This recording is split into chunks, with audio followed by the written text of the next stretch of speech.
తగ్గించుకోండి, హెచ్చించబడతారు. హెచ్చించి తిప్పుతాడు. మరీ ప్రార్థన చేస్తావు, నువ్వు గర్విష్ఠుల్ని దించి దీనుల్ని ఎక్కిస్తావు.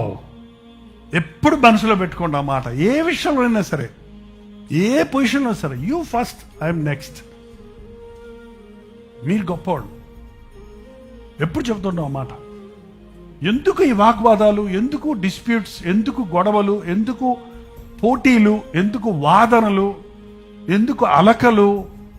ఇట్స్ బికాస్ నీ సెల్ఫ్ క్రూసిఫై అవ్వలేదు, సిలువ వేయబడలేదు, నీ స్వార్థం సిలువ వేయబడలేదు. తగ్గించుకుంటాం మన పని, హెచ్చించటం దేవుని పని. ఎన్ని విషయాల్లో మనం తగ్గించుకుంటామో అన్ని విషయాల్లో హెచ్చించబడతాం. ఎప్పుడైనా సరే ఇతరులను ఘనపరుద్దాం, మనల్ని మనం తగ్గించుకుందాం. తగ్గించుకుంటే దేవుని చేతుల్లో హెచ్చించబడతాం. తగ్గించుకుంటూనే ఉన్నప్పుడు హెచ్చించబడేవారిగా ఉండగలుగుతాం. మనలో ఉన్న అహం చావాలి. అందుకే సిలువ దగ్గరకు మనం రావాలి. సిలువను ఎంతగా మనం ధ్యానిస్తామో, సిలువ యుద్ధం ఎంతగా ప్రార్థిస్తామో అంతగా మనం విరిగి నలిగి హృదయాలను కలిగి ఉంటాం.